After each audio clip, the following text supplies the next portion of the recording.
Hello Gautham. Congratulations mister Chandrabose. കൺഗ്രാറ്റുലേഷൻസോ? എന്തിന്? ഇത് നാളെ സംതൃപ്തി ഇൻഡസ്ട്രീസിന്റെ ലേലത്തിൽ പങ്കെടുത്ത് പരാജയപ്പെടുന്നതിന് ഗൗതം ഗോപിനാഥിന്റെ വക ഒരു അഡ്വാൻസ് കൺഗ്രാറ്റുലേഷൻസ്. സാജൻ ജോസഫ് എന്നൊരു പാവപ്പെട്ട ബിസിനസ്സുകാരന്റെ കടക്കണിയിൽ പെട്ടുപോയ ഫാക്ടറിയെ ചുളുവിലങ്ങ് സ്വന്തമാക്കി കളയാന്ന് താൻ ധരിച്ചോ? അതെ ഗൗതം, കാര്യങ്ങളുടെയൊക്കെ പോക്ക് ഏകദേശം മനസ്സിലാക്കിയിട്ട് വേണം സംസാരിക്കാൻ. വെറുതെ അറിഞ്ഞാ പോരാ, തന്ത്രങ്ങൾ കൂടി പയറ്റണം. സാജൻ ജോസഫിന്റെ സംതൃപ്തി ഇൻഡസ്ട്രീസിന് മേൽ CK ചന്ദ്രബോസ് കണ്ണു വെച്ചിട്ടുണ്ടെങ്കിൽ അത് കൊത്തിക്കൊണ്ട് പറന്നിരിക്കും. അത് നിങ്ങളുടെ വ്യാമോഹം മാത്രമാണ്. ലേലത്തിൽ പങ്കെടുക്കാൻ താല്പര്യമുള്ളവരെ മുഴുവൻ പണം കൊടുത്തും ഭീഷണിപ്പെടുത്തിയും ഒതുക്കി അതങ്ങ് സ്വന്തമാക്കി കളയാന്ന് ചിന്തിക്കുന്നുണ്ടെങ്കിൽ താൻ പ്രതീക്ഷിക്കാതെ ഒരു ടീമുണ്ടാവും ആ ലേലത്തിൽ. അതിന്റെ പേരാണ് ഈശ്വരമംഗലം ഗ്രൂപ്പ് ഓഫ് കമ്പനീസ്.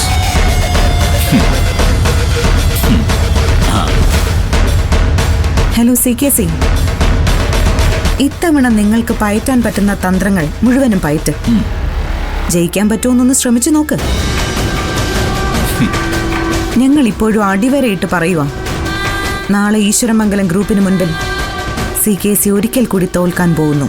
ഓ പിന്നെ, ഓടി വെച്ച് നിന്റെ ഭീഷണിയൊക്കെ കുറെ കേട്ടതാ ഞാൻ.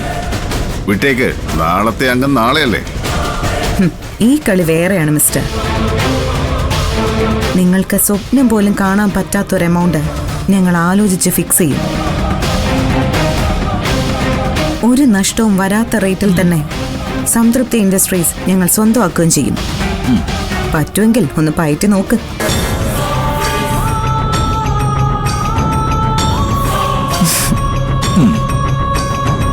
ഇനിയാണ് ഗൗതം കളി നടക്കാൻ പോകുന്നത്. നമ്മൾ പറഞ്ഞതുപോലെ തന്നെ കാര്യങ്ങൾ പോവും.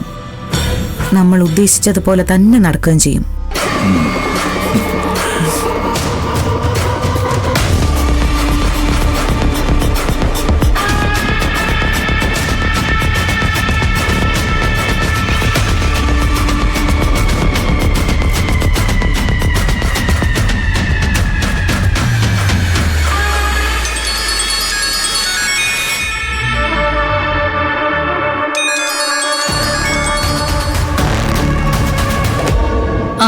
എന്താ CK? ഇക്കണക്കിന് പോയാൽ വസുന്ധരയ്ക്കിനി അധികകാലം ഉണ്ടെന്ന് തോന്നുന്നില്ലല്ലോ. വാട്ട്? ഈശ്വരമംഗലത്ത് നിന്നും നിധിയെ പുറത്താക്കാൻ തന്ത്രങ്ങൾ മെനഞ്ഞ് ഒടുവിൽ വസുന്ധര തന്നെ സ്വയം പുറത്താകുന്ന അവസ്ഥയിലേക്കാണ് കാര്യങ്ങൾ എത്തിക്കൊണ്ടിരിക്കുന്നത്. വിഷയം എന്താണെന്ന് വെച്ചാ വളച്ചു കിട്ടില്ലാതെ തുറന്നു പറയേ. സാജൻ ജോസഫ് വസുന്ധരയ്ക്ക് അറിയുമെന്ന് എനിക്കറിയില്ല. ഒരു ചെറിയ ബിസിനസ്മാനാണ്. ഇൻഡസ്ട്രിയൽ എസ്റ്റേറ്റിൽ അയാൾക്കൊരു സ്റ്റീൽ ഫാക്ടറി ഉണ്ട്, സംതൃപ്തി ഇൻഡസ്ട്രീസ്. കേട്ടിട്ടുണ്ട്. ആളിപ്പോ കടം കയറി നിൽക്കുക. ഈ പറഞ്ഞ പ്രോപ്പർട്ടി ആണെങ്കിൽ നാളെ ബാങ്ക് ലേലത്തിന് വെക്കും. ഞാനത് പിടിക്കാൻ ഉദ്ദേശിച്ചിട്ടുണ്ട്. ലേലത്തിന് വരാൻ സാധ്യതയുള്ള എല്ലാവരെയും ഞാൻ ബ്ലോക്ക് ചെയ്യുകയും ചെയ്തു. പക്ഷേ ഇപ്പൊ ഒരു ചെറിയ പ്രശ്നം തലപൊക്കി. എന്തു പ്രശ്നം? നാളെ നടക്കുന്ന ബാങ്ക് ലേലത്തിൽ ഗൗതമും പങ്കെടുക്കുന്നുണ്ട്. ഇത് ഗൗതമിന് വേണ്ടാത്ത പണിയായിപ്പോയി. മറ്റൊന്നും കൊണ്ടല്ല പറയുന്നത്. എനിക്ക് ആ ഫാക്ടറി വേണം. ഒരു 4 കോടിക്കുള്ളിലിട്ട് ഞാനത് പിടിക്കുകയും ചെയ്യും. എന്റെ മുന്നിൽ തടസ്സമായി ഇപ്പോൾ അത് ഗൗതം മാത്രമാണ്. നോക്കി CK, ഇത് ബിസിനസ്സാണ്. ജയിക്കുന്നവൻ നേടും. ഗൗതമിന് ലേലത്തിൽ ജയിക്കാനായാൽ ആ ഫാക്ടറി അവന്റേതാവും. സത്യം പറഞ്ഞ അവന്റെ വിജയം എന്നും എനിക്ക് സന്തോഷം തരുന്ന കാര്യം തന്നെയാ. ഗൗതം ജയിച്ചാൽ സന്തോഷിക്കുക തന്നെ വേണം. പക്ഷേ ആ സന്തോഷത്തിന് കാരണക്കാരിയാവുന്നത് നിധിയാണെങ്കിലോ? നിധിയുടെ തന്ത്രങ്ങൾ വിജയിച്ച് ഗൗതം ആ സ്റ്റീൽ ഫാക്ടറി സ്വന്തമാക്കിയാലോ? കളിയൊന്ന് ചെറുതായിട്ട് മാറും. ലേലത്തിൽ പങ്കെടുക്കുന്നു എന്നത് എനിക്ക് കിട്ടിയ രഹസ്യവിവരമൊന്നുമല്ല.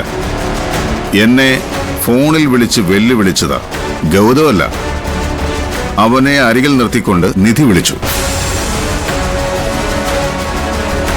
ഒരുപക്ഷെ ഗൗതം ഈ ലേലത്തിൽ ജയിച്ചു എന്ന് തന്നെ കരുതിക്കോ. കഴിഞ്ഞു. അതോടെ ഗൗതം അവന്റെ തലച്ചോറും നാവും ജീവിതവും നിധിയുടെ കാൽച്ചുവട്ടിൽ അടിയറവ് വെച്ചു എന്ന് വേണം ഊഹിക്കാൻ. ഇപ്പൊ തന്നെ ഗൗതം മാറിക്കഴിഞ്ഞു എന്നാണ് വസുന്ധര പറയുന്നത്. ഇനി ഇങ്ങനൊരു വിജയം കൂടി നിധി ഗൗതമിന് നേടിക്കൊടുത്താലോ? അതാണ് ഞാൻ ആദ്യം പറഞ്ഞത്. തീരാൻ പോകുന്നത് ഈശ്വരമംഗലത്തെ വസുന്ധരയുടെ ആയുസ്സായിരിക്കും. ഗൗതമിനെ ജയിക്കാൻ ഒരു സഹായം ചോദിച്ച് ഞാൻ വസുന്ധരയെ വിളിച്ചതാണെന്ന് തെറ്റിദ്ധരിക്കുമൊന്നും വേണ്ട. വസുന്ധരയുടെ ജീവിതത്തിൽ ഉണ്ടാകാൻ പോകുന്ന ഒരു ദുരന്തത്തെക്കുറിച്ച് ഒരു മുന്നറിയിപ്പ് നൽകിയെന്ന് മാത്രം. ഞാനും ഗൗതമും ബിസിനസ്സുകാരാ. തനിക്ക് താനെന്ന മട്ടിൽ കരുത്തുള്ളവർ. ഞാൻ തോറ്റാൽ ഗൗതമിന് ലാഭം, ഗൗതം തോറ്റാലോ എനിക്കും ലാഭം. അതൊരു സ്പോർട്സ്മാൻ സ്പിരിറ്റാണ്. പക്ഷേ ഞാൻ തോറ്റിട്ട് അതിൽ നിന്ന് ലാഭം കൊയ്യുന്നത് നിധിയായാലോ, നഷ്ടമുണ്ടാകുന്നത് വസുന്ധരയ്ക്കായാലോ? ഞാൻ പറഞ്ഞത് മനസ്സിലായി കാണുമെന്ന് ഞാൻ കരുതുന്നു. ഒരു മറുപടി പ്രതീക്ഷിക്കുന്നുമുണ്ട്. പൂർണ്ണമായും എനിക്ക് മനസ്സിലായി. ഗൗതമിനെ അടിമയാക്കി നിലനിർത്താൻ അവൾ എപ്പോഴും ഓരോരോ തന്ത്രങ്ങൾ ഇങ്ങനെ ഇറക്കിക്കൊണ്ടേയിരിക്കും. അത് പാടില്ല. ഈ ലേലത്തില് ഗൗതം തോറ്റാലും വേണ്ടില്ല, നിധി ജയിക്കാൻ പാടില്ല. അതിന് ഞാൻ എന്താ CKC ചെയ്യേണ്ടത്? ഇത്ര ധൈര്യമായി എന്നെ വിളിച്ച് നിധി വെല്ലുവിളിക്കണമെങ്കിൽ ആ ലേലം നേടാൻ എന്തോ പ്ലാൻ അവർ തയ്യാറാക്കിയിട്ടുണ്ട്. അതെന്താണെന്ന് അറിയാൻ പറ്റിയാൽ ആ ഫാക്ടറി ഞാൻ തന്നെ സ്വന്തമാക്കും. ഓ, അത്രയുള്ളോ? അവരുടെ പ്ലാൻ എന്താണെന്ന് ഞാൻ കണ്ടുപിടിച്ചോളാം. അത് കൃത്യമായി CKCയെ ഞാൻ അറിയിക്കുകയും ചെയ്തോളാം. അതാണ് വസുന്ധര. കാര്യങ്ങൾ അതിൻ്റെതായ രീതിയിൽ മനസ്സിലാക്കാനുള്ള ബുദ്ധിയുണ്ട്. ഈ പറഞ്ഞ സ്റ്റീൽ ഫാക്ടറി നാളെ CKCയുടെ സ്വന്തമായിരിക്കും. എന്താ, അതുപോലെ? മതി, അത്രയും മതി എനിക്ക്. എന്നാ വയ്ക്കട്ടെ.